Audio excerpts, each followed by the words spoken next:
Welcome to Running Shoe and Training Talk for January 2024. Not the best name, but it's still the one I'm going to go with.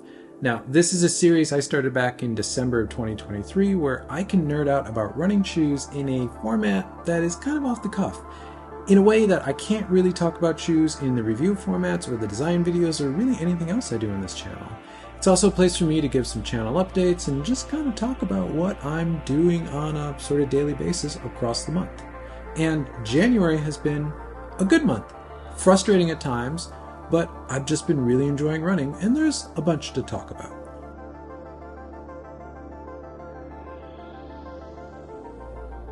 I think the best place to start is probably to get the frustrations out of the way. So, like I'm sure many of you, I failed the Alphafly lottery. But unlike many of you, I got to fail the Alphafly lottery in 3 different countries: Japan, Taiwan, and the United States, which made the frustrations even higher. It was a great experience.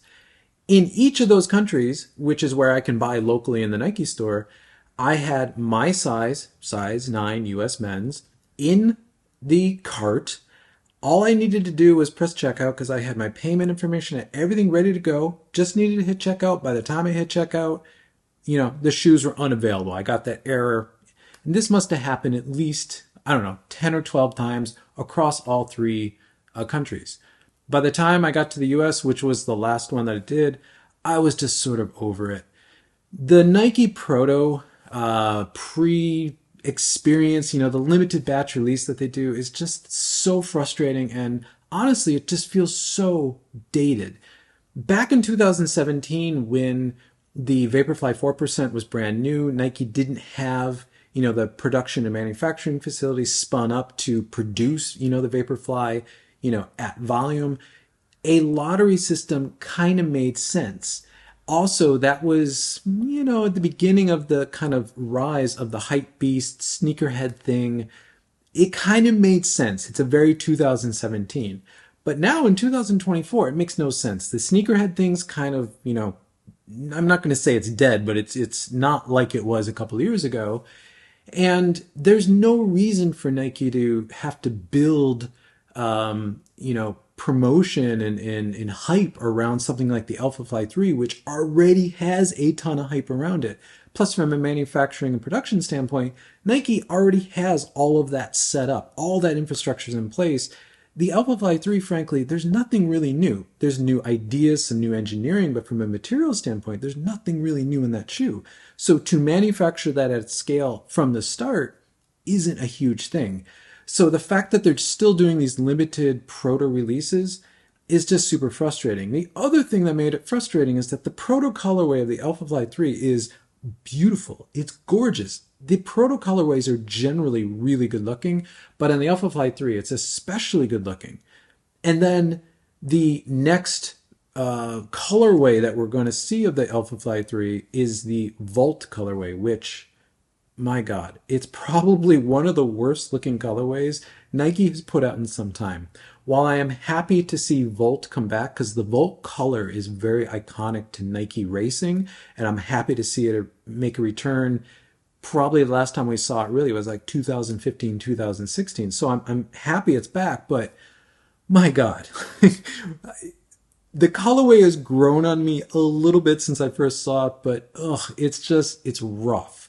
So that makes the beauty of the proto colorway than the, I don't know what to call it, of the Volt colorway just that much more frustrating.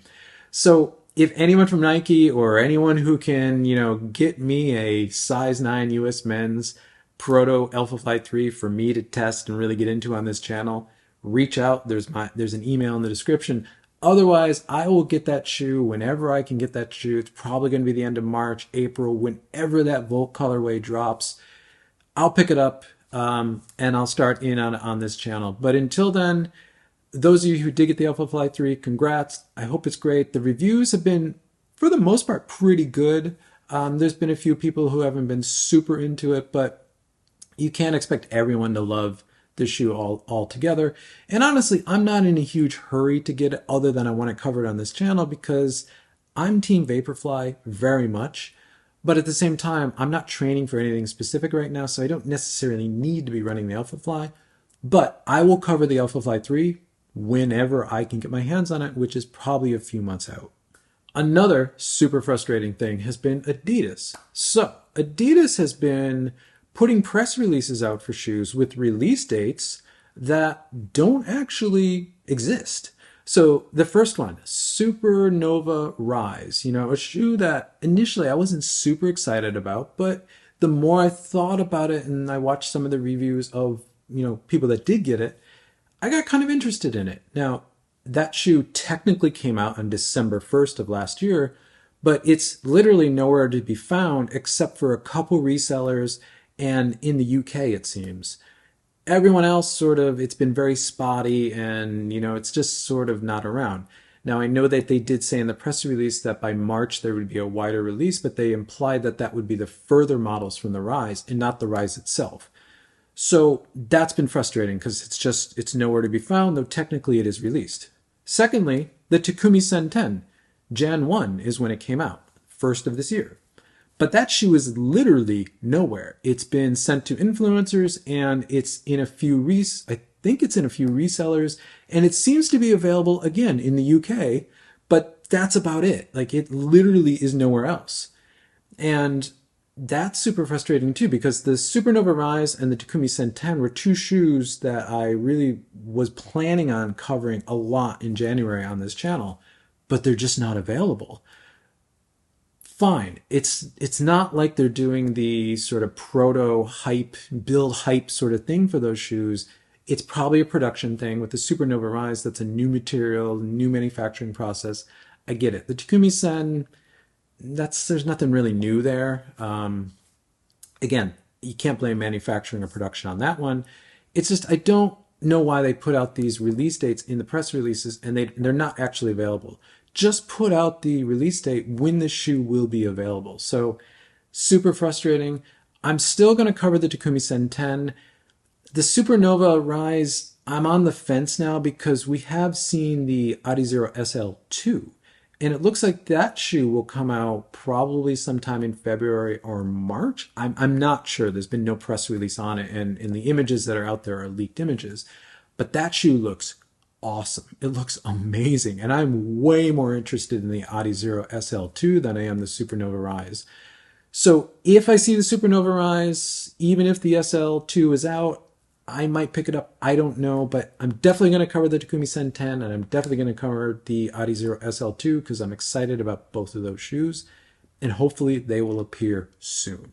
On the shoe front, if you followed this channel and you watched my more recent reviews, you're seeing me running in shoes that probably are a little out of character for what you would expect me to run in based on, what I have covered on this channel. But as I talked about in December, I am actively trying to expand this channel. I'm trying to expand the horizons of this channel and not only the brands I cover, but the types of shoes I cover. And since I'm not training for anything specifically and the shoes that I kind of planned on spending more time in January haven't showed up because they're not available anywhere, I'm taking that opportunity to run in a class of shoe that I didn't spend a lot of time in traditionally, and that's the max stacked, heavily rocketed, or max cushion shoe. And it's been very interesting, and I can say that I've enjoyed it for the most part. That's why you've seen a lot of Nova Blast 4, you've seen some Nimbus 26, you've seen the Brooks Ghost Max. This is a big surprise to me. You've seen the Vomero 17, though I haven't been running in this shoe very much, but I am getting ready to do the 100-mile review on this shoe. And I wouldn't necessarily consider this a max stack shoe, but it's definitely closer to that than, say, it is a low stack shoe or like a Pegasus. Interesting shoe. But that's why I'm running in those bigger shoes, because that's a class of shoes that I'm trying to build a little bit more knowledge on. But I'm also trying to cover on the channel because there are going to be a lot of them coming out this year. And I think things like the Nimbus and the Ghost Max, I think, are two of the better examples of that max stacked rockered shoe. They also offer very different sort of approaches to solving the problem of having a ton of foam underfoot. Again, link in the description to both my initial reviews of those shoes where I really sort of get into that. And, go check those out if you're interested. But this is sort of my plan for this year, is to open this channel up to new brands, new classes of shoes, and things that I wasn't necessarily covering last year. So yeah, this is sort of the first month of this plan for 2024. Again, being broader with what I cover, covering more brands, more shoes, maybe going less deep into any one specific brand, but going broader across all of the shoes in the space.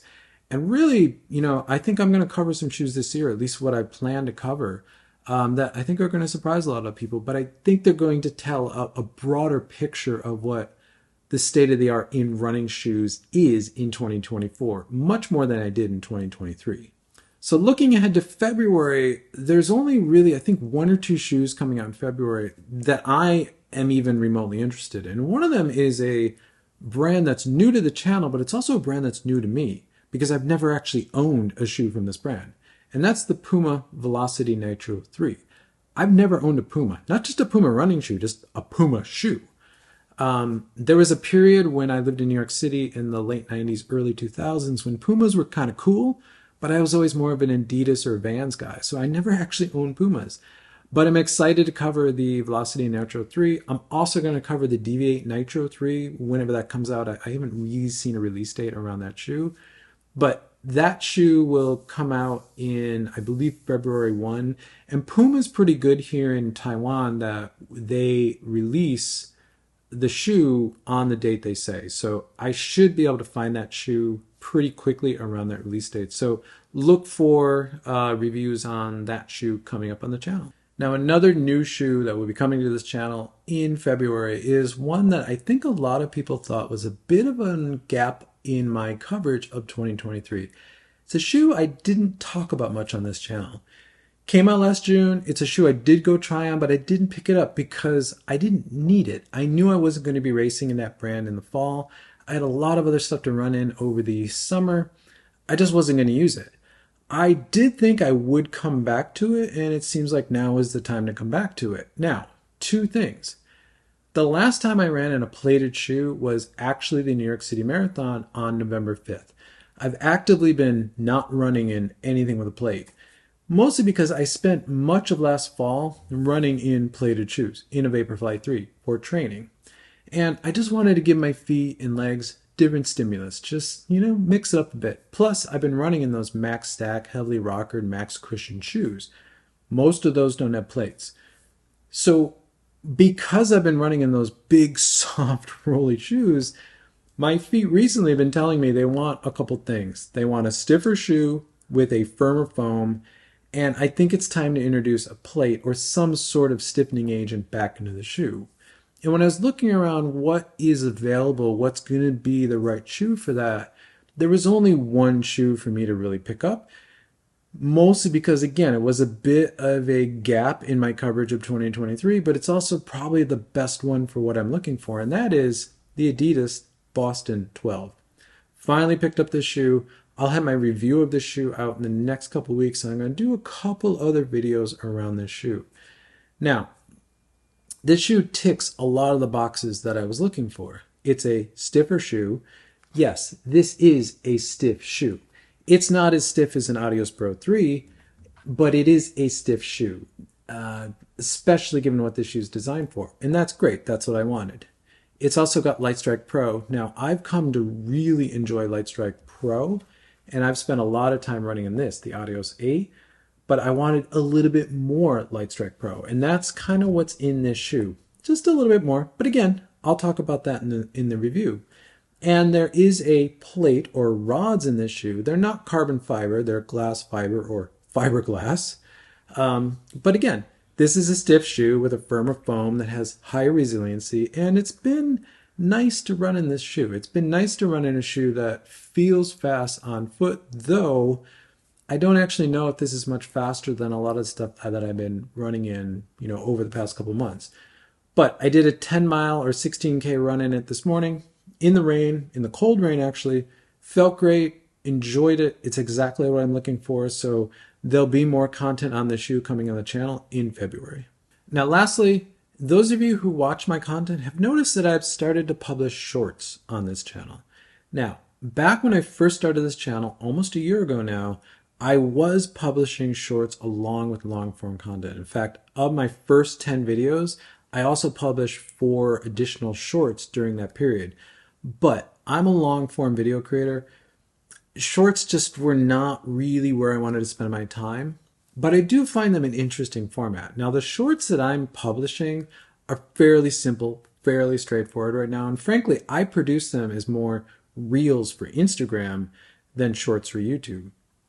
I am trying to grow my Instagram this year, mostly because that's a good sort of communication platform for me to sort of, update what's going on the channel, give a little bit more behind the scenes stuff. I'm not super active there, but I am there every day. I am making a point to publish more stuff over there, stories more frequently, reels, at least a couple times a week, and then I'll do posts every once in a while as well, just to kind of give a little bit more color behind what I'm doing here on the channel. So if you're interested, follow me on Instagram. There's a link in the description. You can go over there and see what I'm doing over there. But the shorts that I'm publishing on this channel are the exact same thing that I'm doing over there, and I produce them for Instagram specifically. And they're just a little interesting format for me. Right now, they're all sort of B-roll, pretty B-roll videos of shoes. Those are interesting. I like doing those in my reviews. They're always sort of the intro to my review. So that's what I'm doing right now, and I'm actually enjoying publishing those and then connecting them to the longer form video. I'm seeing some metrics showing me that people are clicking through to the longer form videos. That's all great. I'm really happy to see that. I am going to evolve what I do with the shorts a little bit over the next few months. For example, there's shoes that I have that I don't want to do a full review on because I don't have that much to say, but I do want to cover them on the channel. So doing sort of mini reviews, like a 30-second, 45-second shoe review, I'll probably do as a short or a reel on Instagram. And I publish them in between. And if you are on TikTok and you find my content or Sagasu running on TikTok, that is me. I am posting the same video that I'm posting as a reel, as a short. I'm also posting it on TikTok. Though, I'm not on TikTok. I don't have TikTok on my phone. I'm not engaged over there. I check it. I check the dashboard every week or so just to see what's over there. I just want the content over there in case, I don't know, my content pops up on TikTok. I'll have a way of sort of showing that I own it, etc., etc. I'm just sort of covering that base, but I'm not really engaged over there. So if you want to go follow that content, and you want to see the same content you're seeing as shorts and reels, everywhere else, by all means, go find me over there. But that's not a platform that I'm going to spend a lot of time, doing anything unique for, at least not for the time being. So there'll be some new ideas in shorts. I've got a couple other ideas about how to incorporate shorts or reels into my content stream. So hopefully that's interesting. And thus far, the shorts have done fairly well, better than I would expect them to. The metrics are showing that people, like I said, are clicking through from the short to the long form video. And, for the channel my size and for what my average view count is for a video, they're doing okay. So I'm happy with that. So that's all I've got this month. I'll be back at the end of February with, probably some updates and some things I talked about in this video, probably some new things. And, until then, thank you for making it to the end of the video. If you find this interesting, you find anything I'm talking about here or linking in the description interesting, consider subscribing or drop a like on this video. They help this channel continue to grow, which I always appreciate. And with that, I will catch you in the next one.